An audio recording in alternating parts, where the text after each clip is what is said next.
زمین پہ دھڑام دھڑام کر کے گریں گے. اِذَا الْأَرْضُ مُدَّتْ زمین بوریے کی طرح سے لپیٹ دی جائے گی. اِذَا الْجِبَالُ سُيِّرَتْ یہ بڑے بڑے پہاڑ ہوا میں کپاس کی طرح اڑتے پھریں گے. تمام کے تمام علامات قرآن کریم بتا رہا ہے. اور آج مسلمان ہے، میں خود ہوں، آپ ہیں، میں قسم کھاتا ہوں کہ ہمیں خدا کے کلام پہ یقین کوئی نہیں. اگر یقین ہو پھر یہ غفلت. صحابی مدنی کریم صلی اللہ تعالی علیہ وسلم کا ساری رات کروٹیں بدلتا ہے. صبح ہوئی بیٹی نے پوچھ لیا، ابا جان میں ساری رات دیکھتی رہی، آپ کو نیند نہیں آئی، کیا کوئی تکلیف ہے؟ دیکھنے والی بیٹی کے بھی قربان جاؤں، بے چین ہونے والے ابا کے بھی قربان جاؤں. آخر بیٹی بھی جاگ رہی ہوگی تبھی تو دیکھا ہوگا. کہنے لگی ابا میں نے ساری رات کروٹیں بدلتے دیکھا، کیا بات ہے، آج نیند کیوں نہیں آئی؟ فرمایا لختے جگر او نور نظر، او میری بیٹی کل قرآن کریم کی ایک آیت سن کے آیا ہوں، ثم لم یتوبوا فلہم عذاب جہنم ولہم عذاب الحریق.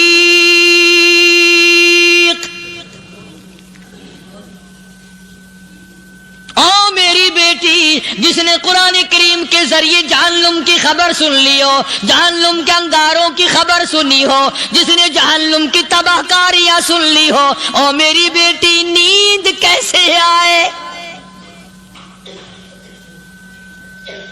کیسے نیند آئے؟ امام شافعی رحمت اللہ علیہ اتنے بڑے جلیل القدر ولی کامل ہیں، وقت کے امام ہیں، پرہیزگار متقی ہیں. اپنی بیٹی کو فرمانے لگے لختے جگر تیری آنکھیں بگڑتی چلی جا رہی ہیں، میں دیکھتا ہوں تو ساری رات نیند نہیں کرتی، ساری رات سوتی نہیں، مصلی پہ کھڑی ہو کر قرآن پڑھتی رہتی ہے، تو کچھ نیند کر لیا کر، آنکھوں سے محتاج ہو جائے گی. عرض کرنے لگے ابا جان نیند آتی ہے، بستر پہ لیٹ جاتی ہوں، آنکھ لگنے کو ہوتی ہے، فوراً میرے دل میں خیال آتا ہے شافی کی بیٹی تو نے تو بستر سنبھال لیا، صبح تیری نہ معلوم زمین کے اوپر ہوگی یا لاکھوں من مٹی کے نیچے ہوگی. پھر میری نیند اکھڑ جاتی ہے، پھر کھڑی ہو کر خدا کا قرآن پڑھتی ہوں. وہ ساری رات قرآن پڑھا کرتے تھے، اور بدقسمت قوم تمہیں صبح اٹھ کر قرآن کا سپارہ پڑھنے کی توفیق نہیں ہے. مسلمان پر قرآن کا دیدار نصیب نہیں، قرآن کی زیارت نصیب نہیں. گدھے کی طرح کھاتے سو گئے اور گدھے کی طرح صبح اٹھ کر کھانا پینا شروع کر دیا. تو رب کے کلام کا اتنا باغی کہ تو دیکھنا پسند نہیں کرتا.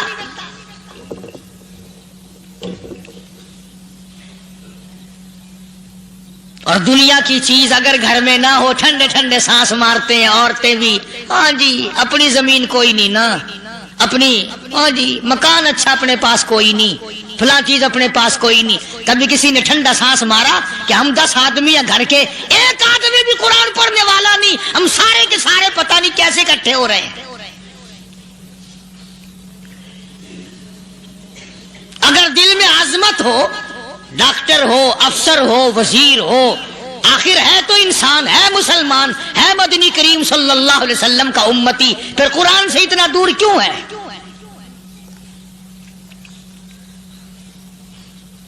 تو اللہ پاک جل شانہ نے فرمایا میرے بندے ہر حال میں ڈر. ہاں تیری ساری چلاکیوں کو میں جانتا ہوں، تیری ساری ہوشیاریوں کو میں اچھی طرح جانتا ہوں. فرمایا وہ دن دور نہیں، آیا وقت قیامت کا، آیا، کوئی کسی کے کام نہیں آئے گا. فرمایا ان وعد اللہ حق فلا تغرنکم الحیات الدنیا. دنیا نے پھنسا لیا، چہل پہل میں پھنس گئے، اس کے رنگ روغن میں لگ گئے، اس کی زیب و زینت میں لگ گئے. رات اسی کی سوچ ہے، دن میں اسی کا فکر ہے، اور مرنے کا کسی کو بھی فکر نہیں.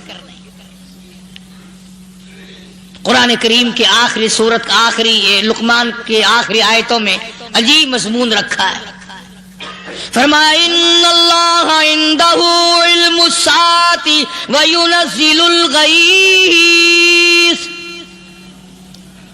قیامت کا ٹھیک وقت اللہ کے سوا کوئی نہیں جانتا. کسے معلوم ہے ابھی اگلے منٹ میں کیا ہو جائے گا، سیکنڈ میں کیا ہو جائے گا. اچھا ایک بات میرے ذہن میں آئی، یہ بڑے بڑے لوگ آپ کو ملیں گے دیہاتوں میں بھی، بازاروں میں بھی، شہروں میں بھی. فلانا بزرگ غیب کی باتیں بتایا کرتا تھا، فلانا ولی یوں بتایا کرتا تھا. کبھی یہ بھی تو پوچھنا کہ اس ولی نے کبھی یہ بھی بتایا کہ میں مروں گا کب، کس دن مروں گا؟ جب اپنی موت کا پتہ نہیں تو اور کسی چیز کا کیا پتہ ہے؟ صرف اٹکل پچو تیر لگانے والی بات ہے. ابھی چند مہینے ہوئے یہاں میرے پاس چند نوجوان آئے ملتان شہر سے اور کہنے لگے کہ 25,000 کی چوری ہو گئی ہے، بتا کدھر کون لے گیا، کدھر لے گیا. میرے پاس آئے یہاں، میں نے کہا بتا دوں گا پر آدھے لوں گا. کہنے لگا نہیں دیکھنا جی اتنا تو نہ کرو. اور میں نے کہا وہ سارے ہی چلے گئے یار. یقین کرو میں یہاں چارپائی میں بیٹھا ہوں دروازے کے باہر، عصر کے بعد پوری پارٹی آئی اسی شہر کی کہ 25,000 روپیہ گم ہو گیا ہے، بتا کدھر گیا ہے. سب لوگ کہتے ہیں قاری حنیف بتاتا ہے. سنو قاری حنیف بتاتا ہے، ٹیلا کرا دوں گا میں.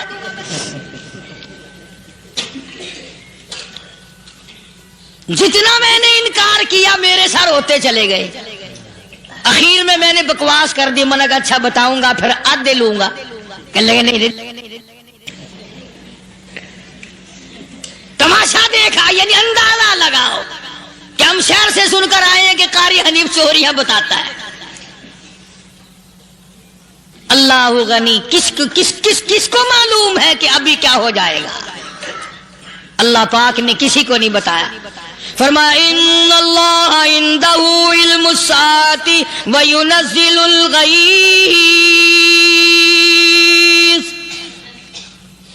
قیامت کا ٹھیک وقت کسی کو معلوم نہیں، بارش کا کوئی پتہ نہیں کب ہوگی، کتنی ہوگی. تم ابھی کہہ رہے ہوگے کہ جی محکمہ موسمیات والوں کو پتہ چلتا ہے. ان 3 مہینے میں یہ محکمہ موسمیات والے کئی دفعہ کہہ چکے ہیں کہ بندہ باندی ہوگی مگر کچھ بھی نہیں ہوا. بلکہ جتنے یہ زیادہ بتلاوے نا اتنا ہی موسم خراب ہوتا چلا جاوے. پچھلے سال انہوں نے روئی کی گانٹھوں کی گنتی بتائی کہ اتنی کپاس پیدا ہوگی ملک میں، اتنی روئی کی گانٹھ بنے گی، اتنی باہر بھیجیں گے اور اتنی اپنے گھر رکھیں گے. ذرا پوچھو تو صحیح ذمہ داروں سے سر کھجاتے پھرے کہ کھاد کے پیسے بھی واپس نہیں ہوئے. بھلا کسی کو کیا پتا کہ ابھی کیا تھا اور ابھی کیا ہو جائے گا، کل کیا ہوگا، پرسوں کیا. ایک اللہ کی ذات جانتی ہے. فرمایا وَيُنَزِّلُ الْغَيْثَ، کوئی نہیں جانتا بارش کب ہوگی، کتنی ہوگی، کہاں تک ہوگی، کس قدر ہوگی، کس طرف میں ہوگی، کہاں نہیں ہوگی. وَيَعْلَمُ مَا فِي الْأَرْحَامِ، کوئی نہیں جانتا عورت کے پیٹ میں کیا ہے، لڑکا ہے کہ لڑکی. باپ کو پتہ نہیں، ماں کو پتہ نہیں، دادی کو پتہ نہیں، نانی کو پتہ نہیں. یوں کہ کسی کو پتہ ہو یا نہ ہو حضرت صاحب کو پتہ لگ جاتا ہے. حضرت صاحب کو کیوں؟ حضرت صاحب ٹھڈ دے اندر وڑدا ہوندا ہے. تماشا دیکھ، کوئی کسی کو پتہ نہیں چلتا. اور خدا نے اپنی خدائی کسی کو تقسیم کر کے دینی نہیں. لم یلد ولم یولد، نہ میرے ماں باپ، نہ میں کسی کا باپ، نہ میری اولاد، نہ میں کسی کی اولاد. اللہ الصمد، بے نیاز، بے مثال ہوں. ہمیشہ سے ہوں اور ہمیشہ رہوں گا. سام میرے محتاج ہو، میرے دروازے کے گداگر ہو، میرے دروازے کے فقیر ہو، میرے دروازے کے دستے نگر ہو. آؤ مانگو کھاؤ، موت آئے مر جاؤ. اگر اکڑو گے فرمایا پھر میں نے بڑی بڑی سزائیں دی ہیں لوگوں کو. ہاں میں تو توبہ بھی منہ سے نہیں نکلنے دیتا. کلمہ تو کلمہ ہائے نہیں کرنے دیتا میں، جب میں موت کا پیغام دوں یکدم دل کی حرکت بند ہو جاتی ہے، ہائے بھی نہیں، اوئی بھی نہیں، اوف بھی نہیں، کچھ بھی نہیں۔ فرمایا وَيَعْلَمُ مَا فِي الْأَرْحَامِ، کسی کو پتہ نہیں عورت کے پیٹ میں کیا چیز ہے۔ دیکھو نا، جس نے 9 مہینے بچہ پیٹ میں رکھا، جب بچہ پیدا ہوتا ہے نا، خود ماں بھی کان لگاتی ہے، بتائیں گی لڑکا ہے کہ لڑکی ہے، بےتابی سے انتظار کرتی ہے، بڑی بے قراری سے انتظار کرتی ہے عورت کہ یہ دائی بولے، کوئی اور پاس والی بولے، کوئی اور چھوٹی بڑی گھر کی عورت بول کے بتائے کہ لڑکا ہے کہ لڑکی ہے۔ اور جس نے 9 مہینے پیٹ میں رکھا، جب اس کو پتا نہیں تو پرلی طرف بیٹھے ہوئے حضرت صاحب کو پتا کیسے چل گیا؟ وَيَعْلَمُ مَا فِي الْأَرْحَامِ، زیادہ سے زیادہ تمہیں یہ کہیں گے جی فلاں بزرگ نے دعا کی تھی اللہ میاں لڑکا دے گا، لڑکا ہو گیا، ٹھیک ہے، دعا تو بھی مانگ، بزرگ بھی مانگے، پیر بھی مانگے، فقیر بھی مانگے، عالم بھی مانگے، ماں بھی مانگے، باپ بھی مانگے، خاندان سارے مانگو، بات یہ ہے مانگو تو سارے، پر یوں کہو دینے والا وہ ایک ہے بس، یہ ہے اصل بات، اور مانگنے کی تو کوئی کسی کی وہ نہیں۔ امام الانبیاء محبوب کبریا حضرت محمد مصطفیٰ صلی اللہ تعالی علیہ وسلم سیدہ عائشہ صدیقہ رضی اللہ تعالیٰ عنہ فرماتی ہیں میں سوئی ہوئی تھی، اچانک میری آنکھ کھلی، میں نے کالی کملی والے کو سجدے میں دیکھا، رو رہے ہیں، دعائیں مانگ رہے ہیں، رو رہے ہیں۔ حضرت عائشہ فرماتی ہیں اللہ اکبر، فرماتی ہیں اتنے روئے سرکار مدینہ صلی اللہ علیہ وسلم، سانس رک گیا، سانس گھٹ گیا آپ کا۔ حضرت عائشہ فرماتی ہیں میں اپنا جگر پکڑ کے بیٹھ گئی، کہیں آج بیوہ تو نہیں ہو جاؤں گی۔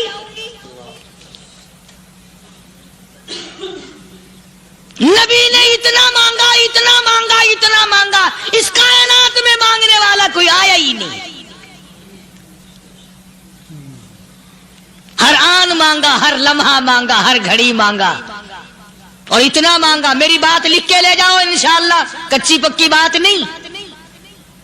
سیدہ عائشہ صدیقہ رضی اللہ تعالیٰ عنہ گواہ ہے، سیدہ فاطمہ الزہرا رضی اللہ تعالیٰ عنہ گواہ ہے، نبی کی گھر والی گواہ، نبی کی لخت جگر نوری نظر فاطمہ الزہرا گواہ، فرماتی ہے حضور کریم صلی اللہ علیہ وسلم کا جب آخری وقت آیا، آواز بالکل ختم ہو گئی، آواز بالکل پست ہو گئی، پھر بھی لب حرکت کرتے تھے، لب حرکت کرتے تھے، دونوں کی دونوں فرماتی ہیں ہم نے کان لگایا، آواز تھی ربی حبلی امتی، ربی حبلی امتی، اور میرے مولا میری امت کو معاف کر دے۔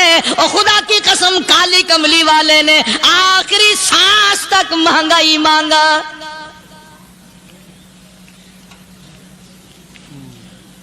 چاہے تیرے لیے مانگا، امت کے لیے مانگا، مگر ہر وقت مانگا۔ اور یوں فرمایا کہ میدان حشر میں جب لوگ چاروں طرف سے پریشان ہو کر، عاجز ہو کر، تنگ ہو کر، دھکے کھا کر، ذلیل ہو کر، انبیاء علیہ الصلوۃ والسلام کے مشورے سے جب حضور کریم صلی اللہ علیہ وسلم کے دربار میں آئیں گے، مشکاۃ شریف میں حدیث موجود ہے، ارشاد حضور کریم صلی اللہ علیہ وسلم کا، فرمایا لوگ مجھے سفارش کے لیے کہیں گے اللہ اکبر، اللہ اکبر کبیرہ، تو یوں فرمایا یہ نہیں فرمایا کہ میں اللہ میاں کو ٹیلی فون کروں گا کہ دیکھنا ذرا خیال کرو امت آ رہی ہے میری، یا امت کو یہ کہے کہ رکا لے جاؤ، بلکہ یوں فرمایا جیسے امت آ کر کے مجھے پریشان کرے گی میں سجدہ کروں گا، میں سجدہ کروں گا، اس وقت بھی سر میرا در تیرا، جھولی میری عطا تیری۔ اور حدیث پاک کا اگر مضمون پڑھ کر دیکھو سارے مضامین حل ہو جائیں۔ یوں فرماتے ہیں خود حضور کریم کہ میں اتنا لمبا سجدہ کروں گا اس وقت قیامت میں، اتنا لمبا سجدہ کروں گا کہ 7 دن 7 راتیں کا وقت ایک ہفتے کے برابر وقت لگ جائے گا، میں سر سجدے سے نہیں اٹھاؤں گا۔ اتنا لمبا سجدہ کروں گا کہ 1 ہفتے کی مقدار وقت لگ جائے گا. یہ مقدار کیوں فرمایا؟ قیامت کا دن ہے نا، دن ڈھلنا نہیں، چھپنا نہیں، رات آنی ہی نہیں، رات تو ہے ہی نہیں نا. اس لیے فرمایا 1 ہفتے کی مقدار دن لگ جائے گا، وقت ختم ہو جائے گا پورا ہفتے کے برابر. اس کے بعد اللہ پاک مجھے فرمائیں گے ارفع راسک یا محمد صلی اللہ علیہ وسلم، میرے محبوب سر اٹھاؤ، سل مانگو توتا دوں گا، مانگو دیا جائے گا. سوف یعطیک ربک فترضی، تیرا رب تجھے راضی کر دے گا. صحابہ کرام رضوان اللہ تعالی علیہ مجمعین نے عرض کر دیا یا رسول اللہ صلی اللہ علیہ وسلم آپ کس وقت راضی ہوں گے؟ کتنے لوگ جنت میں چلے جائیں گے، دوزخ میں چلے جائیں گے، آپ کس وقت راضی ہوں گے؟ خدا کی قسم اس محسن کائنات کا کیا کہنا کالی کملی والے نے جو ہم پر مہربانی فرمائی. یوں فرمایا جب تک ایک ایک امتی کلمہ پڑھنے والے کا ہاتھ پکڑ کر جنت میں نہ لے جاؤں میں محمد الرسول اللہ کو چین نہیں آئے گی. ایک ایک کو لے جاؤں گا اور چین نہیں آئے گا مجھے اس وقت بھی. تو عرض یہ کر رہا تھا کہ قرآن کریم نے اور تمام چیزوں میں عقیدے کا سدھار کہ عقیدہ بناؤ. یہ جو عقیدہ ہے نا اس کی حیثیت ایسی ہے جیسے پہلی اینٹ عمارت کی. اگر اینٹ ٹیڑھی ہو گئی تو ساری عمارت ٹیڑھی ہو جائے گی. اگر عقیدہ صحیح نہیں تو سارے اعمال ٹیڑھے ہو جائیں گے، اور اگر عقیدہ صحیح ہے تو اعمال بھی اور تمام افعال بھی اخلاق بھی تمام کی بنیاد جو ہے وہ صحیح رہے گی اور اچھی توفیق ہوگی. یہ عربی کلمہ ہے، آپ اور میں اگر کلمے کا معنی سمجھ لیں پھر بھی بات بنتی ہے. یہی تو معنی لا الہ الا اللہ. کوئی نہیں بگڑی بنانے والا، کوئی نہیں حاجت روا، کوئی نہیں مشکل کشا، کوئی نہیں تیرا ہاتھ پکڑنے والا، کوئی نہیں مجھے اور آپ کو اولاد دینے والا، کوئی نہیں بیوی بچے دینے والا، کوئی نہیں یہ ہر روز روٹی کھلانے پانی پلانے والا اس کے سوا کوئی نہیں الا اللہ. ایک اللہ کی ذات ہے. اور فرمایا کہ یہ بتایا کس نے کہ یہ سب کچھ کرنے والا کون ہے؟ محمد الرسول اللہ صلی اللہ علیہ وسلم، کہ ہمارے آقا اور مولا حضرت محمد الرسول اللہ صلی اللہ علیہ وسلم نے بتایا. تو قرآن کریم کی آیتوں نے وضاحت کر دی وما تدری نفس ماذا تکسب غدا. کسی کو پتہ نہیں کل کیا ہو جائے گا، صبح کو کیا ہو جائے گا، شام کو کیا ہو جائے گا. وما تدری نفس بأي أرض تموت. کوئی نہیں جانتا موت کس جگہ پہ آئے گی. کسے معلوم ہے کہ میری قبر کہاں بنے گی؟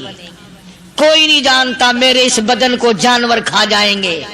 کسی کو علم نہیں ہے کہ قبر کا گڑھا ملے گا کہ نہ ملے گا، کفن ملے گا کہ نہ ملے گا، نماز جنازہ نصیب ہوگی کہ نہ ہوگی، غسل نصیب ہوگا کہ نہ ہوگا. کوئی نہیں جانتا کلمہ پڑھتے موت آئے گی یا کنجری کے گانے سنتے گاتے موت آئے گی. کس کو علم ہے کہ آخری کلام جو دنیا میں ہوگا وہ درود پاک ہوگا یا قرآن کریم ہوگا یا دعا ہوگی یا استغفار ہوگا اور یا گالی منہ سے نکلے گی، دم نکل جائے گا. کسے معلوم ہے؟ اس لیے فرمایا وما تدری نفس بأي أرض تموت. کوئی نہیں جانتا موت صبح آئے گی یا شام آئے گی، بیوی بچوں کے سامنے آئے گی یا اسپتال میں، کوئی پاس ہوگا بھی یا کہ نہیں جس وقت موت آئے گی کسے معلوم. سجدے میں آئے گی یا کنجری کی گود میں آئے گی کیا پتا، فلم میں آئے گی یا مسجد میں آئے گی. پچھلے دنوں ایک جگہ ایک آدمی نے صبح کی اذان دی، بڑی اچھی اذان دیا کرتا تھا.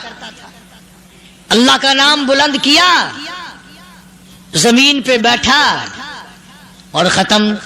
فجر کی اذان دی، جو سنے انہوں نے کہا یار ابھی تو اذان دی تھی. بس اللہ کی طرف لوگوں کو بلایا اور خود دنیا سے رخصت ہو گیا. ہاں کسی کی موت یوں بھی آیا کرتی ہے، کسی کی سجدے میں آ جاتی ہے، کسی کی مراقبے میں آ جاتی ہے. اللہ اکبر. کسی کی نماز میں آئے، اللہ کی طرف دھیان لگے ایسا لگے کہ لگی جائے وہ چلا ہی جائے.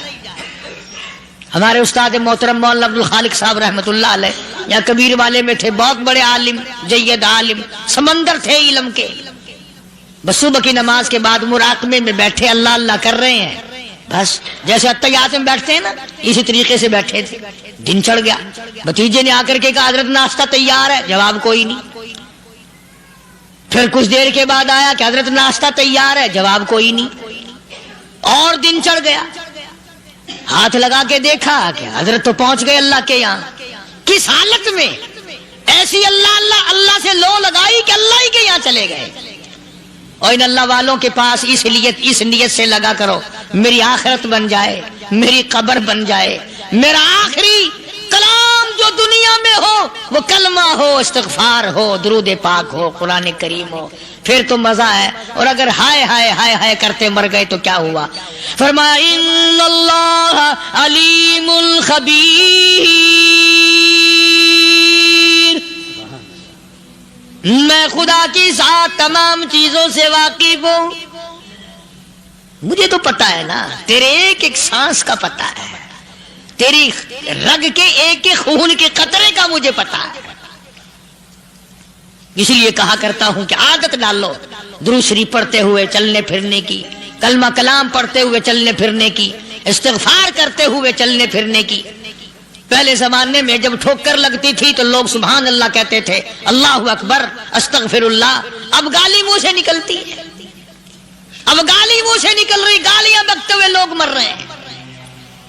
حضرت معاذ بن جبل رضی اللہ تعالیٰ عنہ مدینہ پاک میں بیمار ہے، آخری وقت ہے. صحابہ کی ایسی ایسی موت آیا کرتی تھی. چاروں طرف جتنے گھر والے بیٹھے ہیں، اماں بھی، بیٹی بھی، گھر والی بھی، بہن بھی، بھائی بند بھی، قبیلہ بھی، خاندان بھی. مدینہ شہر ہے، کالی کملی والے کا شہر ہے. حضرت معاذ بن جبل کا آخری وقت ہے. چاروں طرف بیٹھنے والے بھی تلاوت کر رہے ہیں قرآن کریم کی، خود معاذ بن جبل بھی تلاوت فرما رہے ہیں. اچانک حضرت معاذ رضی اللہ تعالیٰ عنہ رونے لگے. روئے حضرت معاذ. یہ وہ جوان ہے جس کو رخصت فرمانے کے لیے یمن کا گورنر بنا کر کے بھیجا حضور صلی اللہ علیہ وسلم نے. حضور صلی اللہ علیہ وسلم اس کو روانہ فرمانے کے لیے کئی میل پیدل تشریف لے گئے. ہاں حضور کے صحابہ.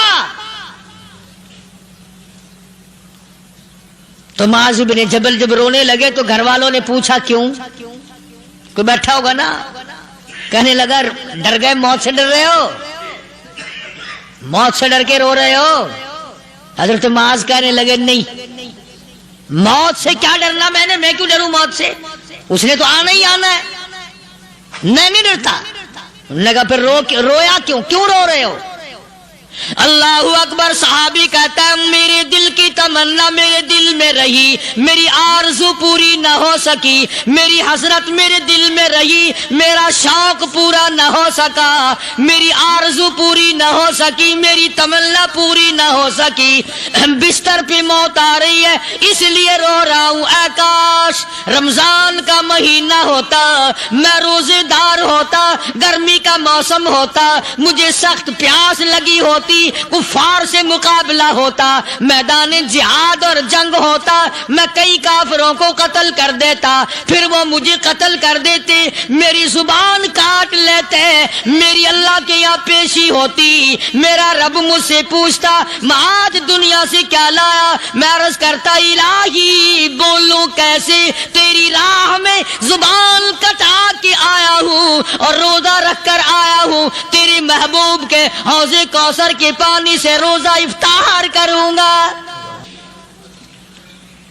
کہتا اس لیے رو پڑا ہوں کہ بستر پہ موت آ رہی ہے. ڈر کس چیز کا؟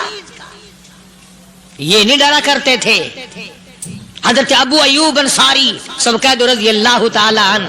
اللہ اکبر، کتنا بڑا مقدروں والا جوان ہے. مدینے پاک میں حضور کریم صلی اللہ علیہ وسلم نے اسی کے یہاں ڈیرا لگایا. آخری وقت ہے، بیمار ہے ابو ایوب انصاری. مدینے سے صحابہ جنگ کے لیے چلے. آؤ صحابہ کی تمنائیں دیکھو. ہم جتنے بیٹھے ہماری تمنا تو یہی ہے نا، کاروبار بڑھ جائے، مکان دکان کا ساز و سامان بڑھ جائے، یہ مل جائے وہ مل جائے، یہ ہو جائے وہ ہو جائے. ابو ایوب انصاری بیٹھے ہوئے دیکھ رہے ہیں صحابہ سواریوں پہ پیدل تلوار نیزے تیر لے کے چلے. ابو ایوب انصاری کہنے لگے کہاں چلے ہو؟ کہ جہاد فی سبیل اللہ کے لیے. کہنے لگا مجھے بھی لے چلو. سمجھ رہے آپ سارے؟ فرمایا مجھے ساتھ لے چلو. کمال ہے، بیمار آدمی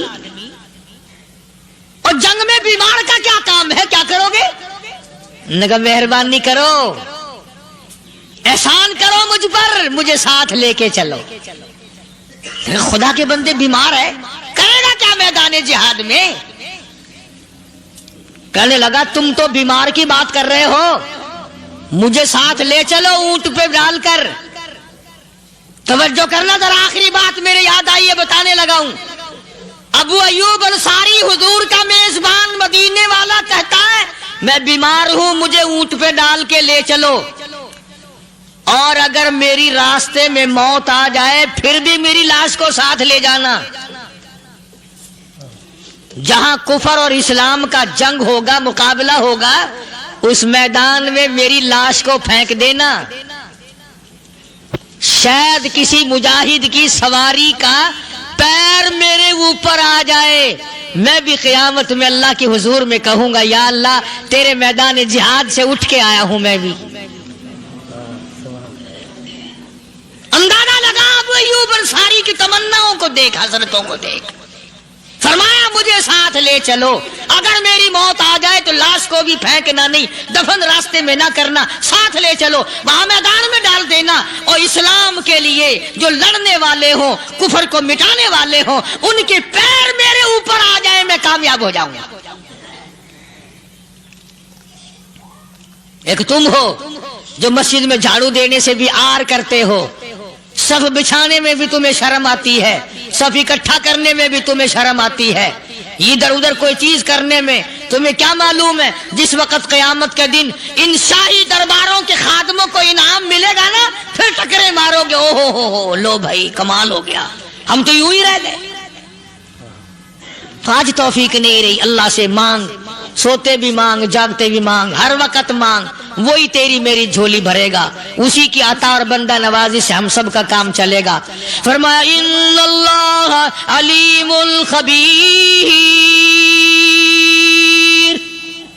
میں تمہاری ضروریات کو بھی جانتا ہوں، ہر چیز کا مجھے پتا ہے. میدان حشر میں جب مصیبتیں تمہیں گھیر لیں گی، پریشانیاں تمہیں چاروں طرف سے آ لیں گی، ماں باپ اولاد کے نہ بنیں گے، اولاد ماں باپ کی نہ بنے گی، بیوی اپنے خامند کی نہ بنے گی، خامند اپنی بیوی کا نہ بنے گا، رشتہ دار کا رشتہ دار کوئی نہیں، یار کا یار کوئی نہیں، دوست کا دوست کوئی نہیں، کسی کا کوئی بھی نہیں، کوئی بھی نہیں. حضور کریم صلی اللہ علیہ وسلم فرماتے ہیں او لوگو، اس دن بھرے ہوئے میدان میں، اس گھبراہٹ والے میدان میں تم میرے ہو میں تمہارا ہوں.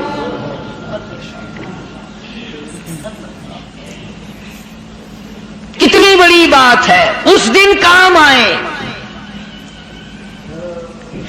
ارشاد فرمایا مدنی کریم صلی اللہ تعالی علیہ وسلم نے او لوگوں، میری میری سنتوں کو زندہ کیا کرو، میرے طریقے کار پہ عمل کیا کرو۔ میں نے تمہیں ہر چیز کا نمونہ دے دیا ہے، نماز کا نمونہ دیا، روزے کا نمونہ دیا، حج زکات کا نمونہ دیا، شادی کر کے میں نے دکھلا دی۔ اگر تم نے اپنی بچی کی شادی کرنی ہو، تم فاطمہ کے ابا کا طریقہ کار دیکھو۔ اگر تم نے اپنی شادی کرنی ہو، تیری بیوی تجھ سے عمر میں بڑی ہو، تم خدیجہ الکبریٰ رضی اللہ تعالیٰ عنہا کے شوہر کا برتاؤ دیکھو۔ اگر تمہاری بیوی عمر میں چھوٹی ہو، عائشہ صدیقہ رضی اللہ تعالیٰ عنہا کے خامن کا برتاؤ دیکھو۔ اگر تمہیں خاندان کے ساتھ نباہ کرنا پڑ رہا ہو، تم مکے کے اندر مارنے والے ابو لہب کو دیکھو، نبھانے والے کالی کملی والے کو دیکھو۔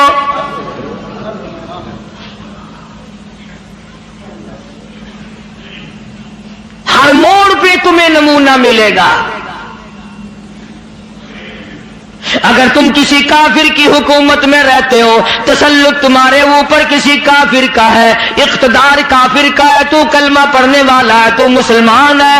حضور کریم صلی اللہ علیہ وسلم نے فرمایا 13 سالہ میری مکی زندگی کو سامنے لے آؤ، میں نے ابو جہل عتبہ شیبہ کے سامنے مار کھائی، ایمان زندہ کیا۔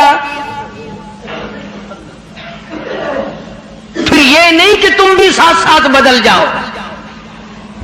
کیسے بدل جائیں؟ جو بدل گیا وہ بات نہیں۔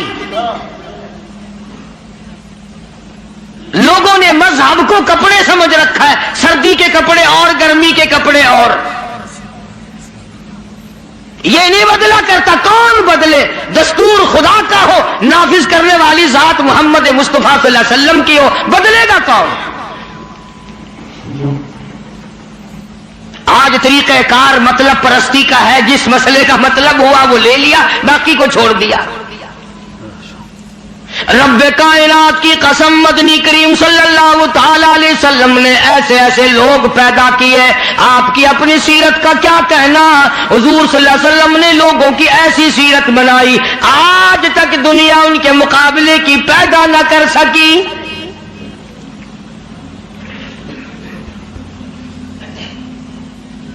جرأت دیکھیں آپ، بہادری دیکھیں آپ، کیسے کیسے لوگ پیدا کیے۔ جنگ بدر ہے،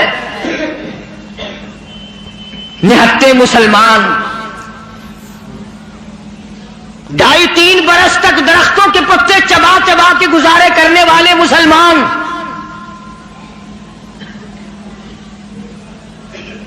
مجھے اور آپ کو کیا قدر ہو اس دین کی۔ صبح اٹھ کر کے چیکنے چیکنے ناشتے کرنے والوں، جاؤ گنبد خضرا کے مکے سے کبھی پوچھ کے آؤ، کالی کملی والے مکے کے اندر تیرے 2.5 برس کس طرح کٹے؟ درختوں کے پتے نہ ملے صحابہ کرام اور صحابیات کو، اور ایک بھی اللہ والا ایسا نہیں جس نے دکھوں کی وجہ سے دین کو چھوڑ دیا، ایک بھی نہیں۔ ادھر سارا عرب اکٹھا ہو کے آ گیا مقابلے کے لیے۔ اس تحریک کو ختم کرو، یہ نئی نئی چیزیں لایا ہے ہمارے باپ دادا کے دین کو ختم کرنے کے لیے۔ قرآن کریم نے انہی لوگوں کے بارے میں وضاحت کی، فرمایا فی قلوبہم مرض فزادہم اللہ مرضا ولہم عذاب علیم۔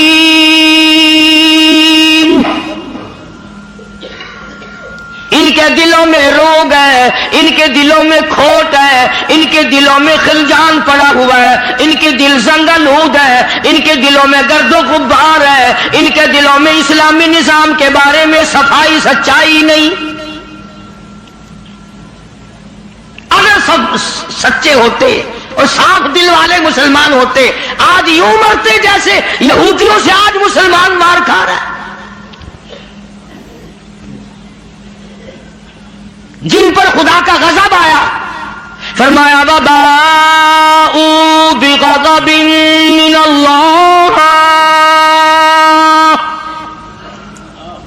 وَضُرِبَتْ عَلَيْهِمُ الْمَسْكَنَةُ۔ اللہ فرماتے میں میں نے یہودیوں پہ غضب نازل کر دیا، ہمیشہ کے لیے ذلت نازل کر دی، مسلط کر دی۔ آج مسلمان چھپتا پھرتا ہے، یہودی ان کے اوپر دندناتا پھرتا ہے، اور وجہ کیا ہے؟ کبھی تو سوچو، کبھی تو غور کرو، اصل بات یہ ہے یا یہودی بدل گئے یا مسلمان بدل گئے۔ مسلمان ہو کر کافر کے سامنے سے بھاگتا ہے۔ تیسری مرتبہ فلسطینی مسلمان بھاگے ہیں، کہاں جائیں گے؟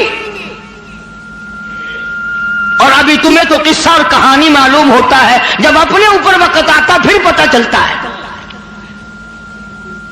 مکان کے پیچھے لگنے والوں، دکان کے پیچھے لگنے والوں، رات دن کارخانے کا فکر کرنے والوں، رات دن نوٹوں کے چکر میں رہنے والوں، اللہ پاک فرماتے ہیں میں نے تمہیں اس لیے کب پیدا کیا تھا، تو ایک دکان کی 2 بنا، 2 کی 4 بنا، ایک فیکٹری کی 2 بنا، 2 فیکٹریوں کی 4 بنا، میں نے تجھے اس لیے ہرگز پیدا نہیں کیا۔ فرمایا قل اطیعوا اللہ والرسول،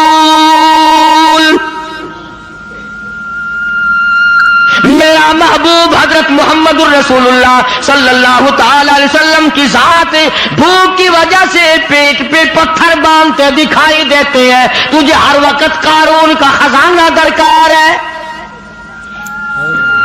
پوری نہیں ہوتی، لاکھ مل جائے کروڑ چاہیے، کروڑ مل جائے تو ارب چاہیے، ارب مل جائے تو خرب چاہیے، پوری دنیا کی دولت ایک آدمی کے حوالے کر دو پھر بھی کہے گا مجھے اور چاہیے۔ تو ارشاد فرمایا مدنی کریم صلی اللہ تعالی علیہ وسلم نے، او لوگوں اپنی زندگیوں کو عارضی زندگی سمجھو، فانی زندگی سمجھو، ناپیدار زندگی سمجھو، ایک وقت آنے والا ہے ثم لا يموت فيها ولا يحيا، ایسا وقت آئے گا نہ اسے زندگی کہو گے نہ موت آئے گی۔ تو علماء کرام نے 3 درجے بنائے ہیں سیرت النبی کا حاصل، سیرت النبی صلی اللہ علیہ وسلم کا خلاصہ، نچوڑ۔ فرمایا عظمت نبی، عظمت النبی یعنی آدمی کے دل میں سرکار مدینہ سرکار صلی اللہ علیہ وسلم کی اتنی عظمت ہو، اتنی عظمت ہو، اتنی بلندی ہو، اتنی برتری ہو، اتنی شان ہو کہ وہ یہ کہتا ہو کہ مجھے مال دولت اولاد ماں باپ بیوی تخت و تاج سب سے زیادہ مجھے حضور کریم صلی اللہ علیہ وسلم کی ذات محبوب ہے، یہ یقین بن جائے۔ اتنی بڑی عظمت ہو یتیم مکہ کی۔ فرمایا اِنَّا أَرْسَلْنَاكَ شَاهِدًا وَمُبَشِّرًا وَنَذِيرًا لِتُؤْمِنُوا بِاللَّهِ وَرَسُولِهِ وَتُعَزِّرُوهُ وَتُوَقِّرُوهُ۔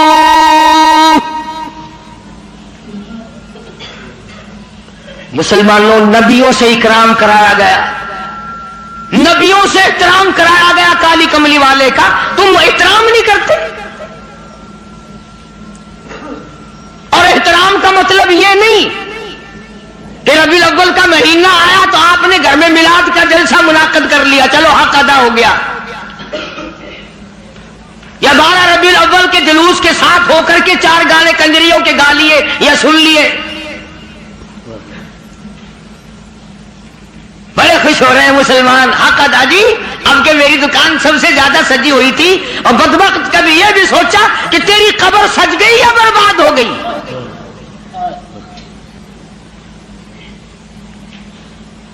بازار کے سجانے سے کیا بنتا ہے؟ میدان حشر کو سجا، اپنی قبر کو سجا، اپنی آخرت کو بنا۔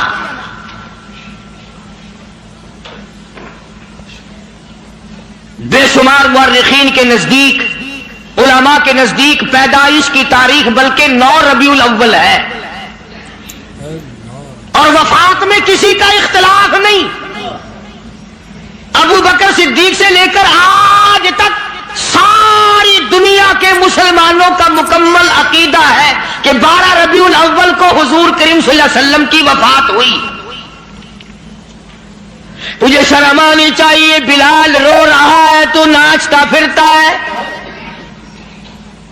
تجھے کب شرم آئے گی؟ فاطمہ الزہرا کا ابا دنیا سے رخصت ہو گیا، اس کا کلیجہ پھٹا جاتا ہے، تو ڈھول بجاتے پھرتا ہے۔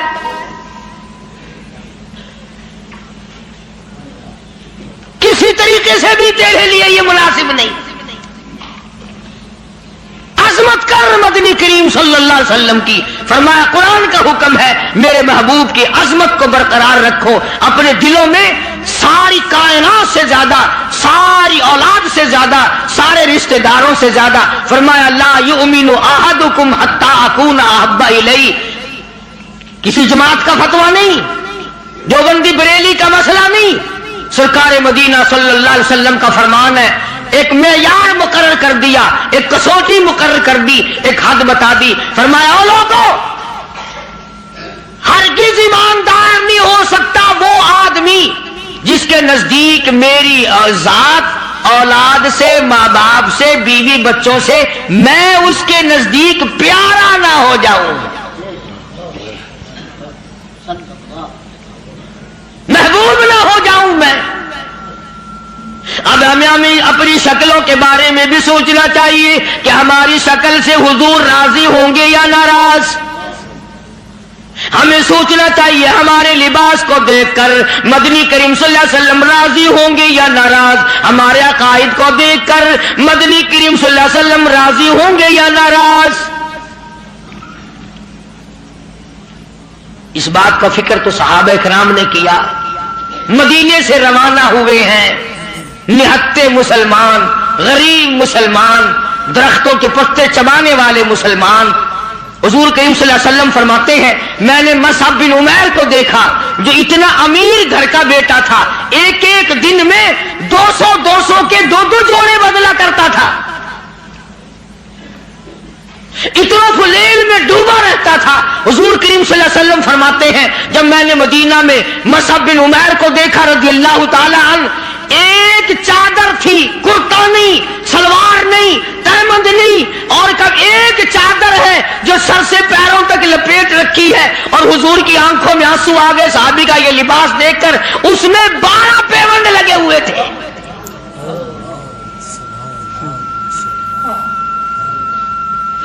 دھاگا نہیں ملتا کپڑا سینے کے لیے، کانٹے چبھو رکھے ہیں۔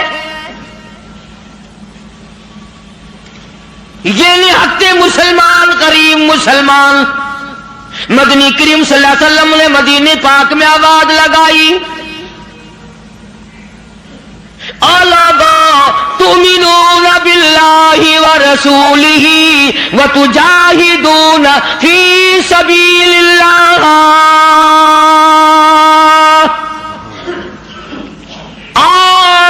اللہ اور اس کے رسول نے تمہیں بلایا میدان جہاد میں آؤ۔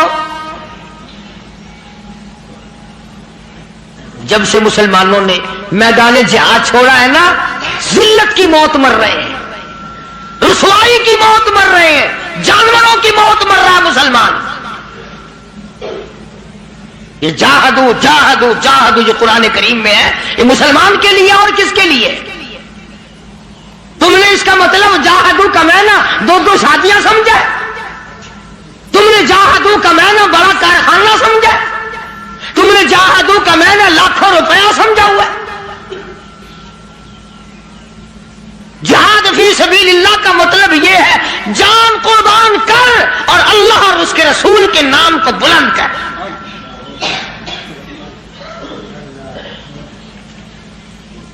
دو مسلمان نوجوان مکہ مکرمہ میں گرفتار ہیں، کافروں کے پاس ہیں۔ اندازہ لگاؤ ملتان کے لوگوں، مکہ مکرمہ سارا کافروں کا، سارے کا سارا مشرکوں کا مکہ ہے، اقتدار ان کا، حکومت ان کی، دولت ان کی، 2 کالی کملی والے صلی اللہ علیہ وسلم کے غلام ہیں۔ پکڑ کر تختہ دار پہ لٹکانے کے لیے، سولی چڑھانے کے لیے لے آئے، میدان میں کھڑا کر دیا۔ عتبہ موجود ہے، شیبہ موجود ہے، ولید ابن مغیرہ موجود ہے، امیہ ابن خلف موجود ہے، عمر ابن حشام موجود ہے، ابو لہب موجود ہے، سارا مکہ موجود ہے۔ سامنے ابو سفیان آیا جو اس وقت تک ایمان نہیں لایا تھا، کہنے لگا ابو سفیان بولے آ گناہگاروں مسلمانوں، ابو سفیان بولے او گناہگاروں مسلمانوں، تمہاری قتل گاہ ہے یہ، اسے میلہ نہ گردانو۔ تم نے اس کو میلہ سمجھا ہوا ہے؟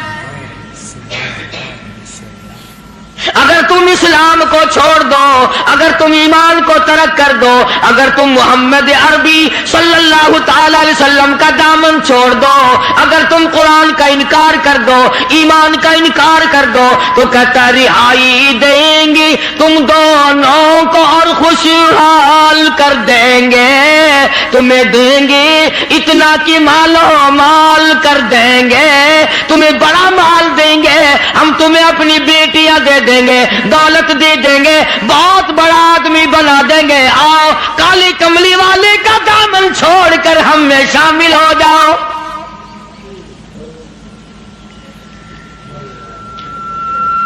آج کا اگر وقت ہوتا تو ہم نے دیر لگانی تھی اور مسئلہ بھی خود ہی بنا لیتے، کہتے جی یہ مذہبی گل ہو رہا ہے، سیاسی گل ہو رہا ہے۔ یہ جتنے پڑھے لکھے لوگ ہیں نا، جن کو تم پڑھے لکھے لوگ کہتے ہو، یہ اصل میں مذہب کے چور ہیں، یہ تمہیں غلط راستہ دکھاتے ہیں۔ جی مذہب ہوش ہے تو سیاست ہوش ہے، یہ جھوٹ کتنا بولو کوئی گل نہیں۔ دونوں نوجوانوں کو بار بار کہتا ابو سفیان آؤ، انکار تم کر دو تمہیں سب کچھ میں دوں گا، بار بار کہتا ابو سفیان بولے او گناہگاروں مسلمانوں، آؤ میدان میں، چھوڑ دو ان باتوں کو، تمہاری قتل گاہ ہے یہ، اسے میلہ نہ گردانو، تمہیں سولی پہ چڑھائیں گے، تمہارا ریزہ ریزہ کر دیں گے، تمہارا قیمہ بنا دیں گے، تم کتنے خوبصورت ہو، تم کتنے حسین ہو، تم کتنے قداور جوان ہو، اور نوجوانوں اپنی جوانی پہ ترس کھاؤ، اپنے آپ کو بچاؤ، مال دیں گے بڑا، بیٹیاں دیں گے تمہیں اپنی۔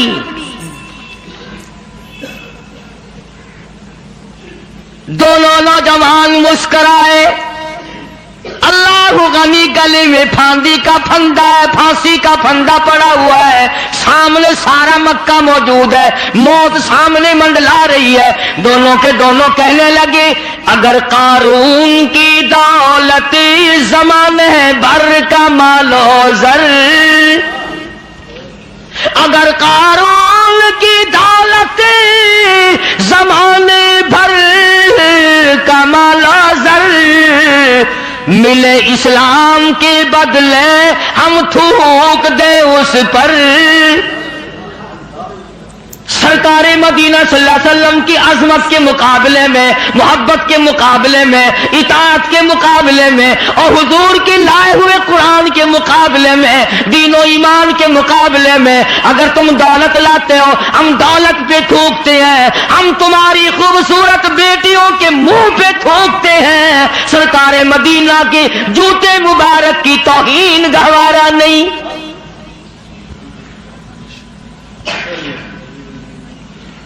وہ ساڈے ورگے سمجھدار نہیں سن، سمجھدار ہوندے نا ہاتھ مار لینا سی، کم کر جاندے اپنا۔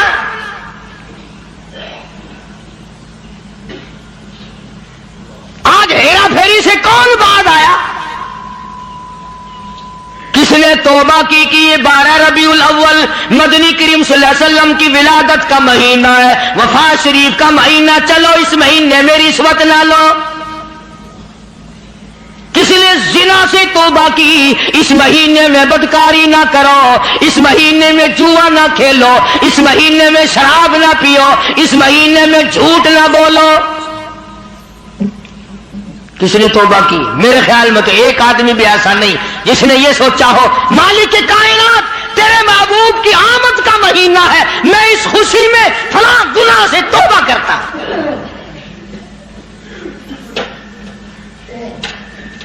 یہ تو وہی لوگ تھے جنہوں نے اس طرح سے قربانی دی ہے۔ اللہ اکبر۔ جنگ بدر ہے، نہتے مسلمان، ہتھیار نہیں، سواری نہیں، اندازہ لگا ساری فوج کا سامان دیکھو، ساری فوج کا سامان دیکھو، پورے لشکر محمدی کا سامان دیکھو صلی اللہ علیہ وسلم۔ کہتا تھے ان کے پاس 2 گھوڑے 6 زرے 8 شمشیریں، پلٹنے آئے تھے یہ لوگ دنیا بھر کی تقدیریں، چند 8 تلواریں، ساری کی ساری 8 تلواریں محمد کریم صلی اللہ علیہ وسلم کی کے لشکر کے پاس۔ عجیب سا لشکر ہے، عجیب سا انداز ہے۔ کیا کہنا ہے اس لشکر کا جن کے پلے سواری نہیں، سوار نہیں، ہتھیار نہیں، لیکن وہ میدان میں آئے ہیں۔ ادھر میدان لگا، ادھر ایک مائی آ نکلی اور مائی نے آ کر کیا یقین ہے اور کیا آخرت سے وابستگی ہے، عجب لشکر بنا ہوا ہے۔ آج تو مرد پھرتے نا دھکے کھاتے ہوئے، یہودیوں کے سامنے سلام کرنے والوں، عیسائیوں کے سامنے جھک کر سلام کرنے والوں، جب سے تم نے خدا کا دروازہ چھوڑ کر قبروں پہ جھکنا شروع کیا، خدا نے پوری دنیا کے سامنے تمہیں جھکا دیا۔ اللہ پاک غیرت والے ہیں، اللہ کی غیرت جوش میں آتی ہے، اور میرے بندے میں نے تجھے یہودی کے سامنے نہ جھکایا، میں نے قیصر و کسریٰ کے شہنشاہوں کے سامنے تمہیں جھکنے نہ دیا، فارس والوں کے سامنے نہ جھکنے دیا، افریقہ والوں کے سامنے نہ جھکنے دیا، امریکہ والوں کے سامنے نہ جھکنے دیا، اور آج تم مٹی کے قبر جس ولی کو، جس بزرگ کو، جس پیر کو تم نے خود اپنے ہاتھوں سے 3 گز نیچے رکھ کر مٹی ڈالی تھی، اس کے سامنے خود جھکے کھڑے ہو۔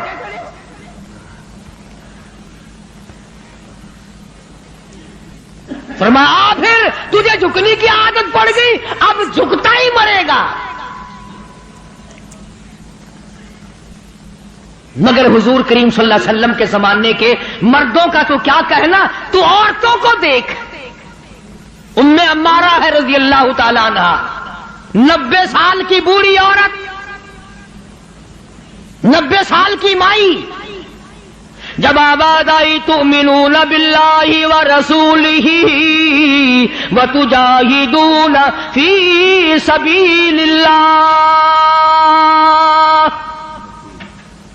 آؤ میدان میں جان مال قربان کرو۔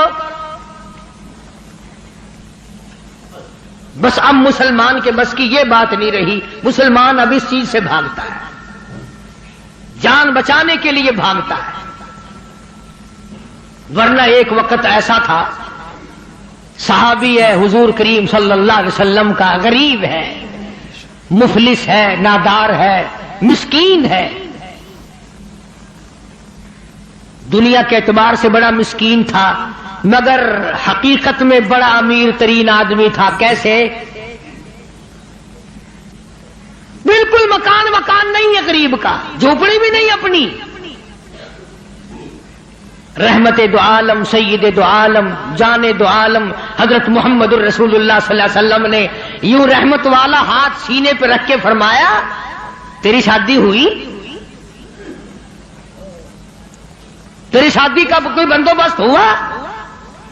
نے کہا یا رسول اللہ میری شادی؟ جی ہاں۔ فرمایا میں تو غریب آدمی ہوں، روٹی نہیں، کپڑا نہیں، گھر نہیں، بار نہیں، دھن نہیں، دولت نہیں، کچھ بھی نہیں،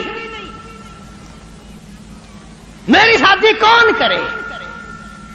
سنو کان کھول کر، حضور کریم صلی اللہ علیہ وسلم نے فرمایا تیری شادی میں کروں گا، جس کا دنیا میں کوئی وارث نہیں اس کا وارث میں محمد الرسول اللہ ہوں، میں کروں گا تیری شادی۔ عرض کی اچھا جی، مجھے کون دے گا؟ شکل کا بھی میں اچھا نہیں، دمڑی دھیلا میرے پاس نہیں، سادو سامان نہیں، کچھ بھی نہیں۔ فرمایا اچھا پہلے تیری منگنی کرتے ہیں۔ سبحان اللہ، وہ کتنا مقدروں والا جوان ہوگا جس کی منگنی حضور فرما رہے ہیں۔ ہاں؟ تیری منگنی ماما کرے گا، چاچا کرے گا، ماسی کرے گی، نانی کرے گی، خالہ کرے گی۔ صحابہ وہ ہیں جن کی منگنیاں بھی حضور نے فرمائی ہیں۔ فرمایا جا فلاں صحابی کے پاس لڑکی ہے، مجھے پتا ہے، میری طرف سے جا کے پیغام دے کہ مجھے کالی کملی والے نے بھیجا۔ یہ گیا اور جا کر اس نے آواز دی، وہ باہر نکلا کہ بھائی حضور کریم صلی اللہ علیہ وسلم کا یہ پیغام ہے تیری لڑکی کے بارے میں کہ میرے ساتھ نکاح کر، حضور نے مجھے بھیجا ہے۔ تیرے میرے ورگا ہوندا نا اس ویلے آندا ہے، میں جاننا جی نعوذ باللہ نعوذ باللہ، حضور نے انہاں گلاں دا کی پتا ہے جی، میں دساں گا انہاں نوں بھئی یہ کام کیدا ہوندا ہے۔ سیاستدان لوگ نہیں سن نا۔ اسی وقت نوجوان کہنے لگا مجھے مالک کائنات کی قسم ہے، رحمت دو عالم کا رشتہ مجھے منظور ہے، اس لیے یہ اولاد بھی میری نہیں حضور کی ہے، میں بھی حضور کا، میرا مکان بھی حضور کا، یہ سارا ساز و سامان کالی کملی والے کا ہے، میرا نہیں۔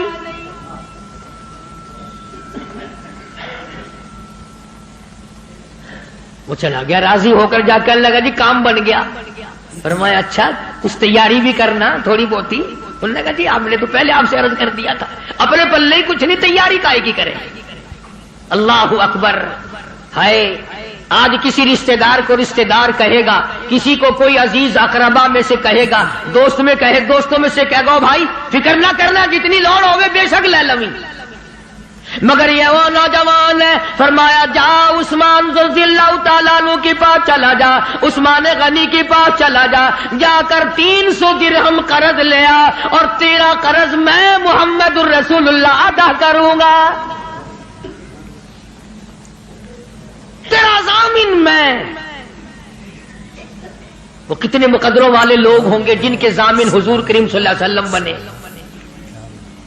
لے آیا پیسے، برتن خریدے، کپڑا خریدا، جھونپڑی کا انتظام کیا، مدینے کے بازاروں میں خوشی خوشی پھرتا ہے، لو بھائی میری بھی شادی کا وقت آ ہی گیا، میری بھی کوئی گھر والی بنے گی، میں بھی کسی کا خامد بنوں گا، اللہ اولاد دے گا، وہ ابا کہہ کے بلائیں گے، میں بیٹا کہہ کے بولوں گا، میں کندھے پہ اٹھاؤں گا، میں پیار کیا کروں گا، دل کی دنیا بسائے پھرتا ہے، دوڑا دوڑا پھرتا ہے۔ یکدم آواز آئی انفروا فی سبیل اللہ، آؤ میدان جہاد میں، کفر نے اسلام کو للکارا ہے۔ اب اس صحابی کو چاہیے تھا نا کہ حضور کریم صلی اللہ علیہ وسلم کی خدمت میں جاتا اور جا کے کہتا کیوں سائیاں کیویں حکم ہے، اے کام میں تو اڈا ہی کرایا ہویا، تسی کرایا، آنکھوں میں شادی والا پروگرام بنا ہوا، آنکھاں میں ادھر چلا جاواں، گیا ہی نہیں۔ کبھی عاشق بھی اپنے معشوقوں سے پوچھا کرتے ہیں کہ ہن کیویں کراں میں، عاشق بھی کبھی پوچھا کرتے ہیں۔ مدینے کے دکانداروں کے پاس گیا، ملت کر کے کہنے لگا برتن واپس کر لو، کپڑا واپس لے لو، جھونپڑی کا انتظام جتنا خریدا تھا ملتیں کرتا پھرتا واپس لے لو۔ اور کیا بات ہوئی؟ تیری تو شادی کا پروگرام تھا۔ کہنے لگا میرے رب نے مجھے بلایا ہے، تؤمنون باللہ ورسولہ وتجاہدون فی سبیل اللہ۔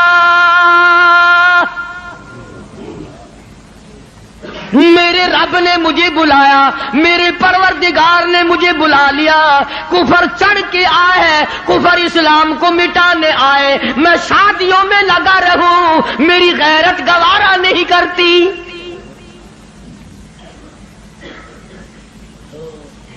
حضور اکرم صلی اللہ علیہ وسلم کی خدمت میں آیا ہی نہیں۔ میں نے بتایا نا عاشق نہیں پوچھا کرتے محبوب اب کیا کریں، جھوٹے ہیں ہم لوگ، عاشق نہیں ہیں۔ جھوٹے ہیں، بالکل جھوٹ بولتے ہیں. عاشق یوں کیا کرتے ہیں کبھی. برتن واپس کر دیے، کپڑا واپس کر دیا، پیسے بنائے، گھوڑا خریدا، تلوار لی، مسلمان مجاہدین کے ساتھ ساتھ چلا گیا. یہ لکھا واقعات میں سلام کرنے بھی نہ آیا، حضور کو پوچھنے بھی نہ آیا. علماء نے لکھا ہے کسی نے پوچھا اور تیری شادی کا پروگرام تھا کدھر چلا ہے؟ کہنے لگا میں ایسی شادی نہیں کیا کرتا کہ رب بلاتا رہے میں سیرا باندھے کھڑا رہوں.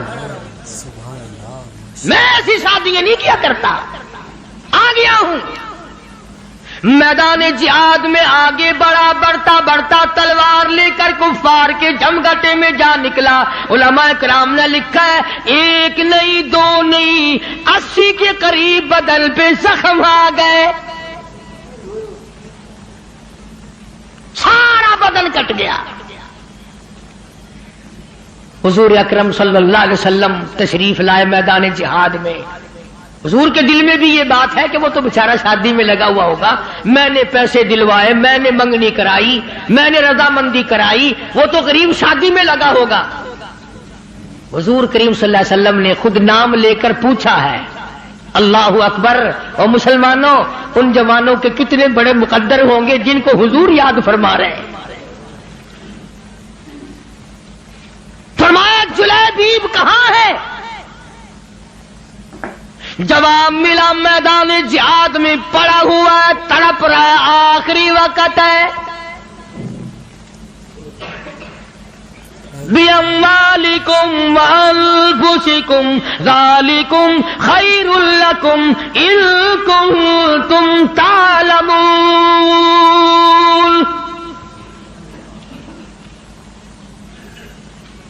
بے شمار زخم ہے، نڈال ہوا پڑا ہے، آخری وقت ہے. علماء نے لکھا ہے سارے بدن پہ اتنے زخم آئے، پہچانا نہیں جاتا تھا، سنانا نہیں جاتا تھا. بہن نے انگلیوں کے پوروں سے پہچانا.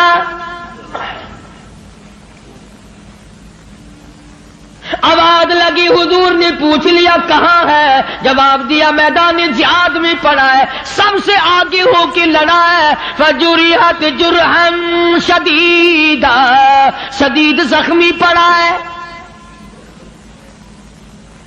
اور دیکھو اس کا مرتبہ. ارے مرتے تو تمہارے سامنے بھی ہیں. 36 آدمی موٹروں کے ایکسیڈنٹوں میں مر رہے ہیں، عورتوں کے معاملے میں قتل ہو رہی ہیں، دولت کے بارے میں قتل ہو رہی ہیں، دشمنیوں میں قتل ہو رہی ہیں. اس نوجوان کا مقدر دیکھو. حضور کریم نے فرمایا جلدی کرو، اس کو اٹھا کے لاؤ. یوں زمین پہ آپ تشریف فرما ہو گئے اور صحابی کو اٹھا کر کے صحابہ لائے ہیں. رحمت والی گود پھیلا دی، جھولی پھیلا دی. زخمی سر صحابی کا اپنی رحمت والی جھولی میں رکھ لیا. اور مسلمانوں کوئی آپریشن روم میں مرے گا، کوئی ایکسیڈنٹ میں مرے گا، کوئی کوٹھی میں مرے گا، کوئی بنگلے میں مرے گا، کوئی بیوی بچوں کے سامنے تڑپ تڑپ کے مرے گا. قربان جاؤں اللہ والے، تیرے مقدر پہ تو آخری ساتھ حضور کی رحمت والی جھولی میں توڑ رہا ہے.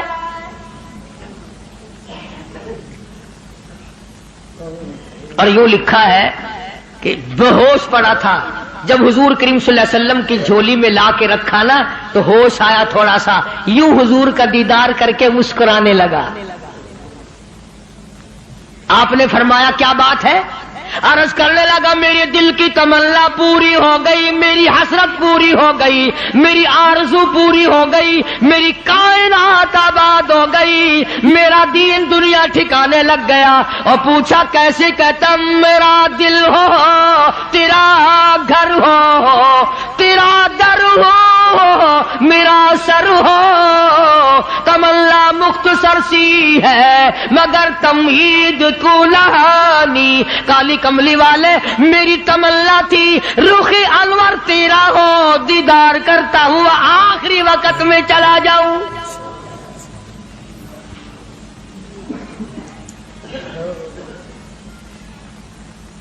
رحمت والی گود میں دم توڑا ہے. اور روایت میں موجود ہے، علماء سے پوچھ لیں، ادب دیکھو، ادب آج تمہیں قرآن کا ادب نہیں، دوسری کا ادب نہیں،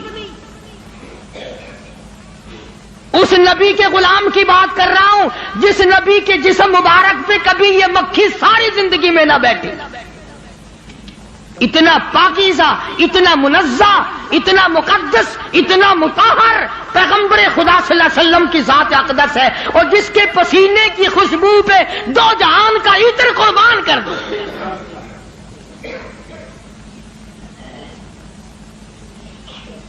تمہیں کیا معلوم ہے کہ کیا حیثیت ہے حضور کریم صلی اللہ علیہ وسلم کی؟